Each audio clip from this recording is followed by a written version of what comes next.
देख रहे हैं इंडार्क राजकुमार के साथ। तो चलिए बढ़ते हैं आज की कहानी की ओर। दोस्तों, एक जगह से दूसरी जगह सफ़र करते वक्त हमारे द्वारा कुछ ऐसी गलतियां होती हैं जिनका खामियाजा हमें काफ़ी भयानक रूप से भुगतना पड़ता है। एक ऐसा ही खौफनाक हादसा हुआ था रजत के साथ, जब रजत अपनी बुआ के ससुराल से अपने गांव की ओर लौट रहा था। शाम का समय था। ठंडी ठंडी हवाओं के साथ अब धीरे धीरे सूर्य अपनी किरणों के साथ आसमान में कहीं छुपने वाला था। तभी रजत अपना सामान पैक करते हुए शहर के लिए रवाना होने लगा। दरअसल आज रजत अपने पुश्तैनी गांव भरतपुर की तरफ रवाना होने लगा।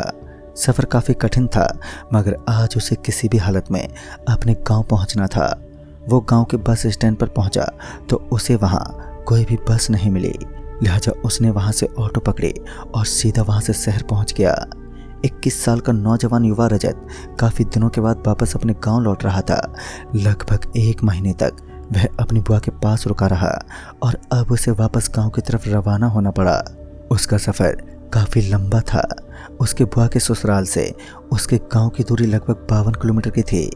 इस दूरी को पार करना इतना आसान नहीं था जितना हमें सुनने में लगता है।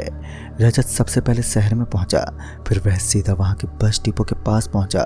लेकिन तभी उसे वहां एक गाड़ी नजर आई। गाड़ी में बैठे उस आदमी ने रजत को अपनी तरफ आने का इशारा किया तो रजत सीधा उस आदमी की तरफ चल पड़ा। उस आदमी ने कहा, ये भरतपुर का रास्ता किधर से गुजरता है? भरतपुर का नाम सुनते ही रजत के कान खड़े हो गए। उसने जल्दी से कहा, अरे भाई साहब, मैं भरतपुर का ही रहने वाला हूँ। अगर आप चाहो तो मैं आपके साथ चल सकता हूँ। उस आदमी ने तुरंत ही रजत को अपनी छोटी सी गाड़ी में बैठने का इशारा किया। रजत बिना कुछ सोचे समझे उस गाड़ी के अंदर दाखिल हुआ। गाड़ी का माहौल काफ़ी हद तक अच्छा था। गाड़ी के अंदर एसी लगी हुई थी, जिस वजह से सफ़र का आनंद दुगना हो गया था। इसी बीच रजत की निगाहें गाड़ी के सामने वाले हिस्से पर पड़ी एक मुंडी पर पड़ी। हालांकि वह एक नकली मुंडी थी, लेकिन उसने पहली बार ऐसा देखा था कि किसी गाड़ी के अंदर भगवान की मूर्ति के अलावा किसी की खोपड़ी का चिन्ह बना हुआ था। यह देखकर रजत थोड़ा हैरान तो हुआ, लेकिन बाद में उसने इस बात को नज़रअंदाज कर दिया। वो अपनी जेब से फ़ोन निकालकर फ़ोन चलाने लगा। इसी बीच कार ड्राइवर ने बिना कुछ सोचे समझे जिधर चाहे उधर ड्राइव करने लगा। फिर रजत ने रास्ते की तरफ देखा तो वो एक लॉन्ग रूट था। तभी रजत ने कहा, अरे भाई साहब, आपने गलत रास्ता चुन लिया है। रजत धीरे से हंसते हुए बोला, आप गाड़ी को नाराजी मोड़ से दाएं तरफ ले लीजिए। फिर उस ड्राइवर ने वैसा ही किया जैसा कि रजत ने कहा।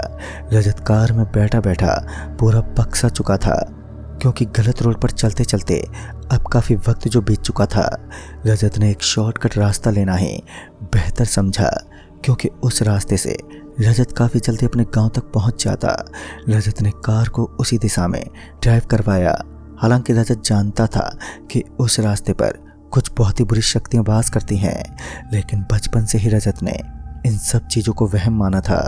रजत का मानना था कि वहाँ ऐसा कुछ भी नहीं है, क्योंकि रजत पहले भी कई बार उस रास्ते पर रात में सफ़र तय कर चुका था। लेकिन कभी कभी किसी इंसान के हालात अलग होते हैं। वो शॉर्टकट रास्ता पूरा एकदम सुनसान पड़ा हुआ था। चारों तरफ पेड़ों के पत्ते सड़क के बीचों बीच बिखरे हुए थे। तभी अचानक से ठंडी ठंडी हवाओं का आगमन होने लगा। उस समय कार की खिड़की खुली हुई थी तो वह हवा सीधी कार के अंदर प्रवेश कर रही थी, मगर उसी के साथ एक बहुत ही भयानक बदबू आने लगी। इस बदबू को सूंघने के बाद रजत को उबाकियाँ आने लगी। रजत को लगा कि शायद किसी मरे हुए जीव को यहाँ पर दफना दिया गया होगा और उसके सड़े हुए मांस की बदबू होगी, लेकिन ऐसा बिल्कुल भी नहीं था। थोड़ी ही देर के बाद उस बदबू का आना बंद हुआ था कि सामने की दिशा की तरफ कुछ हलचल दिखाई देने लगी। दरअसल सड़क के बीचों बीच सफ़ेद कपड़े पहने काफ़ी लोग खड़े हुए दिखाई पड़ रहे थे, जिनके बीच कुछ बातें चल रही थीं। रजत और उस कार ड्राइवर ने उनके पास ले जाकर गाड़ी को ब्रेक लगाया, लेकिन उन्हें पता नहीं चल पा रहा था कि आखिर यहाँ हो क्या रहा है। कि तभी पीछे की तरफ से किसी के दौड़ने की आवाज़ सुनाई देने लगी। लिहाजा रजत और वह कार ड्राइवर अपने पीछे की ओर देखने लगा तो उन्होंने पाया कि पीछे की ओर से एक लंबा चौड़ा आदमी दौड़ता हुआ रजत और उसके कार की तरफ ही आ रहा था। और फिर जब उन्होंने सामने की ओर देखा तो एक पल के लिए उनका पूरा शरीर सुन्न पड़ गया। उन्होंने देखा कि अब उस जगह पर कोई भी मौजूद नहीं था और साथ ही सड़क के ऊपर खून ही खून फैला हुआ था। रजत का गांव यहाँ से 7 किलोमीटर की दूरी पर था, जो अब ज़्यादा तो नहीं था, लेकिन ये 7 किलोमीटर का सफ़र अब किस हादसे को जन्म देने वाला था, इस बात से रजत बिल्कुल अनजान था। रजत को लगा कि शायद इस कच्चे रास्ते पर किसी गाड़ी का एक्सीडेंट हुआ होगा, जिस वजह से खून फैला हुआ है। और फिर वह कार ड्राइवर पीछे की ओर पलटकर देखने लगा तो उसे वहाँ पर कोई भी नज़र ही नहीं आया। खैर रजत ने भी जब पीछे देखा तो वहाँ पर कोई मौजूद ही नहीं था, लेकिन तभी रजत की निगाहें कार ड्राइवर के शरीर पर पड़ी तो रजत हैरान रह गया, क्योंकि उसका पूरा शरीर पसीने से लथपथ हो चुका था। उसके हाथ कांप रहे थे। फिर उसके हाथ में एक पानी की बोतल थमाई और पानी पीने के बाद उस कार ड्राइवर ने बताया कि उसने अभी अभी किसी सरकटे इंसान को देखा है। रजत ये सुनकर दंग सा रह गया, क्योंकि कार ड्राइवर के साथ साथ वो भी इस कार में बैठा हुआ था, लेकिन उसे तो ऐसा कुछ भी दिखाई नहीं दिया। फिर वह कार ड्राइवर गाड़ी को स्टार्ट करने की कोशिश करने लगा, लेकिन ये क्या, उस गर्मी के माहौल में भी अब कार बिल्कुल बंद पड़ चुकी थी, मानो कार ने ठंड पकड़ ली हो। रजत गाड़ी से नीचे उतरा और गाड़ी को चेक करने लगा, लेकिन गाड़ी के अंदर ऐसी तो कोई भी समस्या नहीं थी कि गाड़ी स्टार्ट ही ना हो। तभी रजत की नज़रें गाड़ी के ऊपर पड़ी तो उसने पाया कि वह सफ़ेद कपड़े वाला एक आदमी गाड़ी के जस्ट ऊपर बैठा हुआ था, जिसका सर कटा हुआ था। बचपन से ही भूत प्रेत पर यकीन न करने वाले रजत का पूरा शरीर पसीने से भीग चुका था। अब उसे दहशत का असली रूप देखने को जो मिल गया था, वो लड़खड़ाते हुए कदमों के साथ सड़क पर नीचे गिर पड़ा। तभी उस गाड़ी का ड्राइवर उस गाड़ी से बाहर निकला और रजत को संभालने लगा। रजत अपने साथ साथ उस ड्राइवर को भी इस भयानक रास्ते में फंसा चुका था, लेकिन अब उस ड्राइवर के हालात रजत को कुछ ठीक नहीं लग रहे थे। कुछ देर पहले डर से पसीने में भीगने वाला यह ड्राइवर अब अपने चेहरे पर एक एविल मुस्कुराहट के साथ रजत को लगातार घूरने लगा।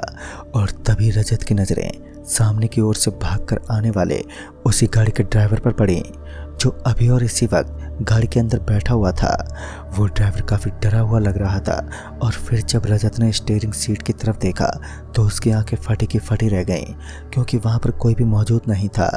रजत को समझ आ चुका था कि जो इतनी देर से अपनी भयानक मुस्कुराहट के साथ उसे घूर रहा था, वह कोई ड्राइवर नहीं बल्कि एक भूत ही था। इससे पहले कि सामने की तरफ से भागता हुआ उस कार का ड्राइवर गाड़ी के पास पहुंच पाता कि अचानक से किसी अदृश्य शक्ति ने उसे हवा में उठाया और धड़ाम से जमीन पर पटक दिया। वो इतनी ऊंचाई से गिरा था कि उसका एक हाथ वहीं टूट गया।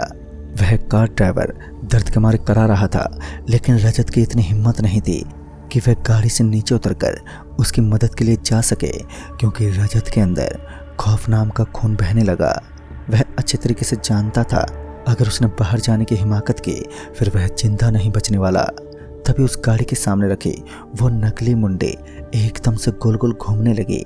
उसके घूमने की वजह से गाड़ी का पूरा माहौल एकदम से बदलने लगा और फिर देखते ही देखते उस गाड़ी के अंदर ठंड का माहौल सा बन गया।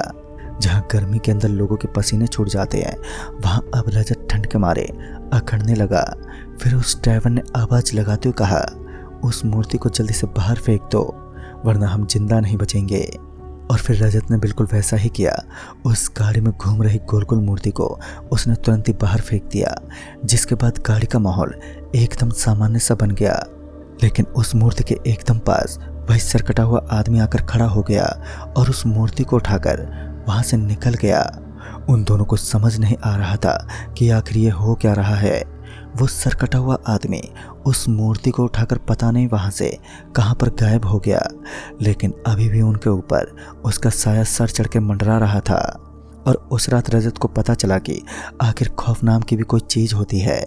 रजत भी गाड़ी को अच्छे से ड्राइव करना जानता था और फिर रजत गाड़ी को ड्राइव करने लगा। उसने सबसे पहले अस्पताल में जाना बेहतर समझा, लेकिन अब उनके शरीर पर एक भारीपन सा महसूस होने लगा, जिस कारण रजत को ड्राइव करने में काफ़ी मुश्किल हो रही थी। खैर वह सबसे पहले अस्पताल पहुंचे। वहां पर उस ड्राइवर के हाथ पर प्लास्टर करवाया और सुबह होते होते जब रजत अपने गांव पहुंचा तो उसने अपने साथ हुई इस पूरी घटना का जिक्र अपने घर वालों के साथ किया। तब उनके घर वाले रजत के साथ साथ उस ड्राइवर को भी गांव के अघोरी बाबा के पास लेकर पहुंचे और फिर उस अघोरी बाबा ने बताया कि जो चीज़ अपने फैशन के लिए अपनी गाड़ी में लगा रखी थी वह चीज़ बुरी ताकतों को अपनी ओर आमंत्रित करती है। वो तो अच्छा हुआ कि आपने उस मूर्ति को सही समय पर अपनी गाड़ी से बाहर फेंक दिया, वरना वह बुरी आत्माएं आपकी मौत का कारण बन सकती थी। और फिर उस अघोरी बाबा ने उनके कलाई पर कुछ धागे बांध दिए, जिसकी वजह से उन बुरी आत्माओं का पूरा असर उनके शरीर से हट चुका था। और कुछ दिनों के बाद सब कुछ एकदम सही चलने लगा, लेकिन बाद में रजत का विश्वास भूत प्रेत के प्रति काफ़ी अच्छे से बन गया। दोस्तों, आज भी उस घटना का जिक्र करते वक्त रजत का शरीर कांप उठता है, लेकिन वो सर कटा हुआ इंसान कौन था, इस बात का रहस्य आज भी बना हुआ है। तो दोस्तों, इस कहानी में बस इतना है। कहानी आपको पसंद आई हो तो लाइक शेयर जरूर करें और साथ ही हमें कमेंट बॉक्स में ज़रूर बताएं। तो मैं आपका दोस्त राजकुमार जल्दी ही मिलूँगा ऐसे ही एक और नई कहानी के साथ। तब तक के लिए बाय एंड टेक केयर।